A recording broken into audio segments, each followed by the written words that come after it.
வணக்கம். Easy trip planners IPO announce பண்ணியிருக்காங்க. easemytrip.com website நடத்துகிற கம்பெனி. அந்த கம்பெனியுடைய ஐபிஓ தகவலை விரைவாக பார்க்கலாம். முக்கியமான டிஸ்க்ளைமர், நான் செபி ரெஜிஸ்டர்ட் அட்வைசர் கிடையாது. இந்த வீடியோ நீங்கள் இந்த கம்பெனியில் முதலீடு பண்ணுங்கன்னு சொல்கிற வீடியோவும் கிடையாது. என்னுடைய பார்வையில் இந்த கம்பெனியுடைய பாசிட்டிவ்ஸ் அண்ட் நெகட்டிவ்ஸ், கம்பெனியுடைய ரெட் ஹெரிங் ப்ராஸ்பெக்டஸை வாசித்து என்னுடைய புரிதலை உங்களுக்கு சொல்கிற வீடியோ மட்டுமே. ஸோ இன்வெஸ்ட் பண்ணுறதுக்கு முன்னாடி ரிஸ்க்கை புரிஞ்சதுக்கு அப்புறமாக மட்டுமே இன்வெஸ்ட் செய்யுங்க, இல்லைனா இன்வெஸ்ட்மெண்ட்டை தவிர்த்துருங்க. வீடியோக்குள்ளார கம்பெனியை பற்றி விரைவாக பார்க்கலாம். ஐபிஓ தகவல்கள் விரைவாக பார்க்கலாம். என்ன ஃபண்ட் சைஸ், கம்பெனி ஃபண்டை வச்சுக்கிட்டு என்ன பண்ண போகிறாங்க, ரீட்டைல் இன்வெஸ்டர்ஸ்க்கு ரிசர்வேஷன் பர்சன்டேஜ் எவ்வளோ இருக்குது, ப்ரொமோட்டர்ஸ் அவங்க ஷேர்ஸை செல் பண்ணுறாங்களா, இல்லைனா ப்ரொமோட்டர்ஸோட ஷேர்ஸ் ஆல்ரெடி பிளெட்ஜ் ஆகிருக்கா போன்ற விஷயங்களை விரைவாக பார்க்கலாம். இது தவிர கம்பெனியுடைய ஃபினான்ஷியல் நம்பர்ஸை அனலைஸ் பண்ணி operating revenue, profit, earnings per share, PE மற்றும் கடன் பற்றியான தகவலை விரைவாக பார்க்கலாம். வீடியோக்குள்ளே போகிறதுக்கு முன்னாடி நம்ம ருப்பி டிரைவர் சேனலை சப்போர்ட் பண்ணுற அனைத்து நல்ல உள்ளங்களுக்கும் நன்றி. வீடியோ பிடிச்சிருந்ததுன்னா தயவு செஞ்சு லைக் பண்ணுங்கள், தெரியாதவங்களுக்காக ஷேர் பண்ணுங்கள். 2008ஆம் ஆண்டு ஆரம்பிக்கப்பட்ட கம்பெனி இது. கிரைசல் ரிப்போர்ட் பிரகாரம் இந்த கம்பெனி கீ ஆன்லைன் டிராவல் ஏஜென்சிஸ் பட்டியலில் 2வது இடத்துல பிடிச்சிருக்காங்க. எதன் அடிப்படையில்னு பார்க்கும்போது புக்கிங் வால்யூம் அடிப்படையில் ஃபினான்ஷியல் இயர் 2021. அதே மாதிரி 3வது இடத்துல இருக்காங்க. எதன் அடிப்படையில்னு பார்க்கும்போது கிராஸ் புக்கிங் ரெவென்யூ, இது ஃபினான்ஷியல் இயர் 2020. இந்த கம்பெனியுடைய பிஸ்னஸ் ஆன்லைன் ட்ராவல் புக்கிங் தான். ஸோ ஆன்லைன் ட்ராவல் ஏஜென்ட் தான். இவங்க வழங்கக்கூடிய ப்ராடக்ட்ஸ் பார்க்கும்போது airline tickets, hotels, holiday packages, rail tickets, bus tickets மற்றும் டாக்ஸிஸ்.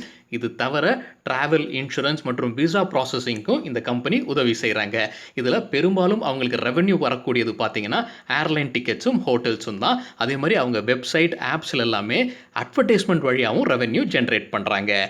இந்தியா மற்றும் இன்டர்நேஷ்னல் ஜூரிஸ்டிக்ஷன்ஸையும் இவங்க கவர் பண்ணுறாங்க ட்ராவல் வழியாக. இவங்ககிட்ட 55,000க்கு மேலே ஏஜென்ட்ஸ் ரெஜிஸ்டர் ஆயிருக்காங்க. கம்பெனியுடைய சாதனையாக கம்பெனி எதை சொல்கிறாங்கன்னா, ஃபினான்ஷியல் இயர் 2019 கோஏர் மற்றும் ஸ்பைஸ்ஜெட் இந்த கம்பெனியை அங்கீகரிச்சிருக்காங்க. அது தவிர இந்த கம்பெனியோடைய டெக்னாலஜி, வெப்சைட்ஸ், ஆப்ஸ் எல்லாமே பண்ணுறதுக்கும் மெயின்டைன் பண்ணுறதுக்கும் இன்ஹவுஸ் டெக்னாலஜி டீம் இருக்குது அப்படின்றதையும் சொல்லியிருக்காங்க. நம்ம முன்னே பார்த்தோம்னா ரெவென்யூ கமிஷன் வழியாகவும் அட்வர்டைஸ்மெண்ட் ரெவென்யூ தான் மெயினாக. ஐபிஓ தகவல்கள் விரைவாக பார்க்கலாம். ப்ரைஸ் பேண்ட் பார்த்தீங்கன்னா 186லேருந்து 187, 187 அப்பர் பேண்ட். லாட் சைஸ் பார்த்தீங்கன்னா 80 யூனிட். ஸோ 80 ஷேர் மினிமம் வாங்கணும். அதுக்கப்புறம் மல்டிபிள்ஸ் ஆஃப் 80ல் வாங்கலாம். ஸோ நம்ம அப்பர் பேண்டுக்கு பிட் பண்ணுறோம் அப்படின்னா குறைந்தபட்சம் செலவு பண்ண வேண்டிய பணம் பார்த்தீங்கன்னா 14,960 ரூபாய். இந்த ஐபிஓ வழியாக ஃப்ரெஷ் இஷ்யூ, புது ஷேர்ஸ் ஏதாவது வருதான்னு பார்த்தீங்கன்னா எதுவுமே வரல. ஸோ கண்டிப்பாக ஆஃபர் ஃபார் சேல் இருக்குது. ஆஃபர் ஃபார் சேல் வழியாக எவ்வளவு ஷேர்னு பார்த்தீங்கன்னா கிட்டத்தட்ட 27.27 மில்லியன் இக்விட்டி ஷேர்ஸ் வருது. இது அப்பர் பேண்டுக்கு பார்க்கும்போது 5,100 மில்லியன் ரூபாய், இல்லைனா 510 கோடி ரூபாய். ஸோ மொத்த ஃபண்டு இந்த ஐபிஓ வழியாக ரைஸ் பண்ண போகிறது பார்த்தீங்கன்னா 510 கோடி ரூபாய். ஐபிஓ டைம்லைன் மார்ச் 8ஆம் தேதி ஓப்பன் ஆகுது. மார்ச் 10ஆம் தேதி ஐபிஓ க்ளோஸ் ஆகுது. 16ஆம் தேதி டிசைட் பண்ணிடுறாங்க. 17ஆம் தேதி இனிஷியேஷன் ஆஃப் ரீஃபண்ட் பண்ணுறாங்க. 18ஆம் தேதி கிரெடிட் பண்ணுறாங்க யாருக்கெல்லாம் கிடச்சிருக்கோ. 19ஆம் தேதி ட்ரேடிங் ஆரம்பிக்கிறதுக்கான வாய்ப்புகள் இருக்குது. ஸோ லிஸ்டிங் டேட் 19ஆக இருக்கலாம். ப்ரொமோட்டர்ஸ் யார் அப்படின்னு பார்க்கும்போது திரு நிஷாந்த் பிட்டி, திரு ரிக்கந்த் பிட்டி மற்றும் திரு பிரசாந்த் பிட்டி, இவங்க எல்லாருமே சகோதரர்கள். இதில் நிஷாந்த் பிட்டி தான் முக்கியமானவர். சிஇஓ மற்றும் ஹோல் டைம் டைரக்டராக இருக்கிறாரு. அவர் கையில் இருக்கிற சில ஷேர்ஸை விற்றுட்டு அவர் கிட்டத்தட்ட 2,550 மில்லியன் அவருக்கு போகுது. அதே மாதிரி ரிக்கந்த் பிட்டி அவர்கிட்ட இருக்கிற சில ஷேர்ஸை செல் பண்ணிவிட்டு 2,550 மில்லியன் அவருக்கு போகுது. சரி, ப்ரொமோட்டர்ஸ் ஏதாவது ஷேர்ஸை பிளெட்ஜ் பண்ணியிருக்கலாங்களாம் பார்க்கும்போது எந்த ஷேர்ஸும் பிளெட்ஜ் பண்ணல அப்படின்னு அவங்களுடைய ரெட் ஹெரிங் ப்ராஸ்பெக்டஸில் கொடுத்துருக்காங்க. அது ஒரு பாசிட்டிவான நியூஸ் தான். சரி, வரப்போகிற ஃபண்டை கம்பெனி என்ன பயன்படுத்த போகிறாங்கன்னு பார்க்கும்போது இது ஃப்ரெஷ் இஷ்யூ எதுவும் வரல. ஸோ கம்பெனிக்கு எந்த பணமும் வராது.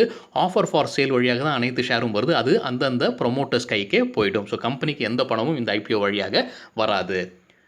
ரிசர்வேஷன் பற்றி விரைவாக பார்க்கலாம். ரீட்டைல் இன்வெஸ்டர்ஸ்க்கு வெறும் 10% மட்டுமே ரிசர்வேஷன் இருக்குது. ஸோ சப்ஸ்கிரிப்ஷன் அதிகமாகிறதுக்கான வாய்ப்பு இருக்குது. ஸோ நம்ம இதை மனதில் கொள்ளணும். வெறும் 10% மட்டுமே ரிசர்வேஷனில் இருக்குது.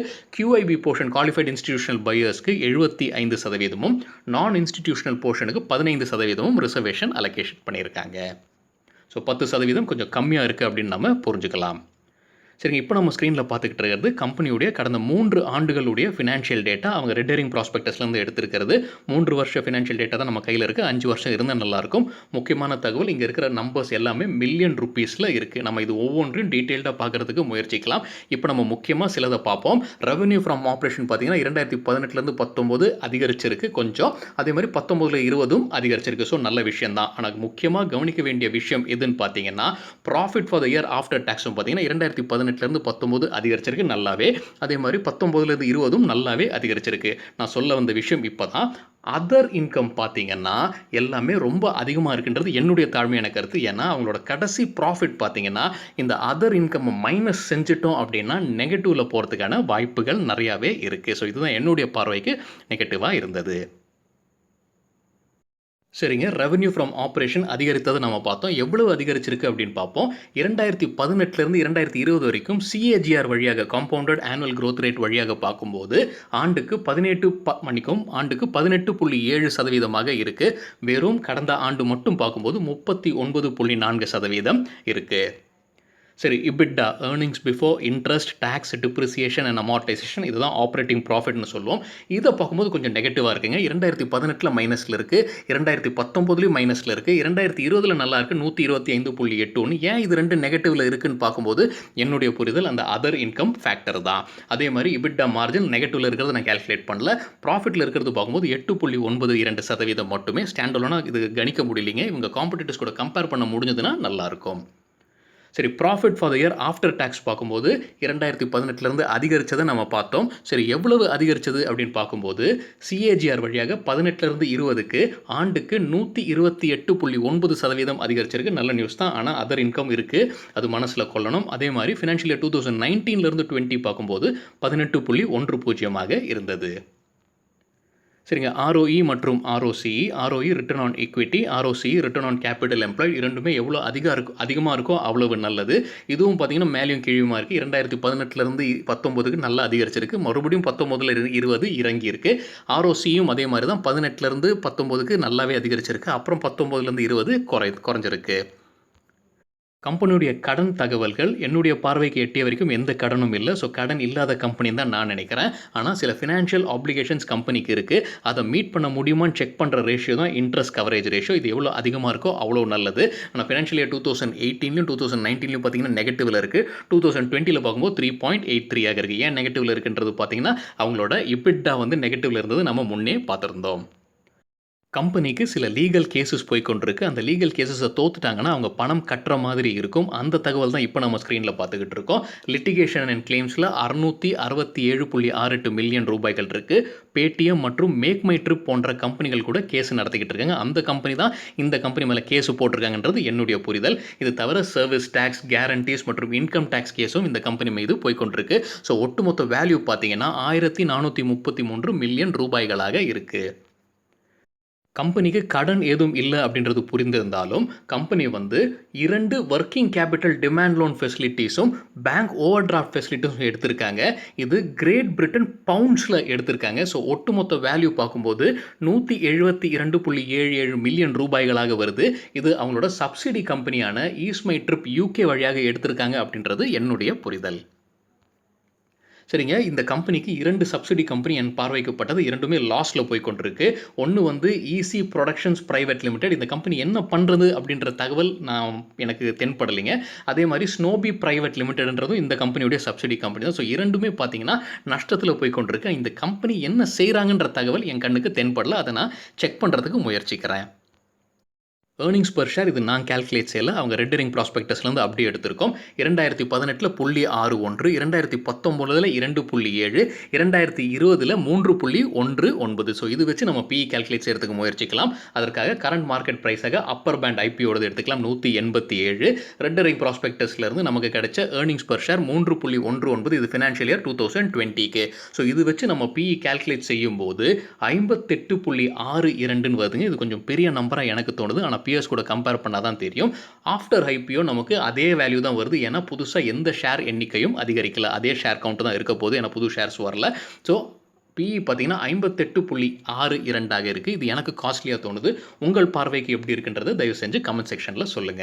சரிங்க. கம்பெனியுடைய காம்படிட்டர்ஸ் கூட கம்பேர் பண்ணலாமா அப்படின்னு பார்க்கும்போது, அவங்க ரெட் ஹெரிங் ப்ராஸ்பெக்டஸ்ல இவங்க செய்ற மாதிரியான பிசினஸ் வேற எந்த கம்பெனியும் இப்போ லிஸ்டட் கம்பெனிஸ் இல்ல அப்படின்ற தகவல் கம்பெனி குடுத்துருக்காங்க. ஸோ அது கொஞ்சம் டிசப்பாயிண்டிங்கா இருக்கு. ஏன்னா நம்மளால கம்பேரிசன் செய்ய முடியல.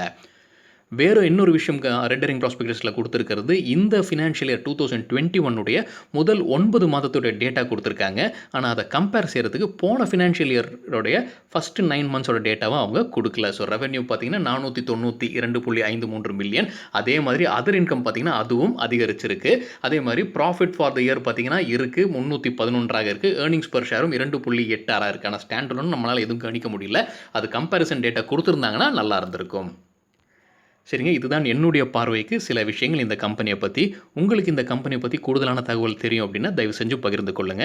அதேமாரி நான் சொன்ன விஷயங்கள் ஏதாவது தவறு இருக்குன்னு நினைத்தாலோ, இல்ல நான் சொன்னதுக்கு முரண் கருத்து உங்களுக்கு இருக்குன்னு நெனைச்சாலோ, தயவு செஞ்சு பகிர்ந்து கொள்ளுங்க. அனைவருக்கும் உபயோகமாக இருக்கும். நன்றி. வணக்கம்.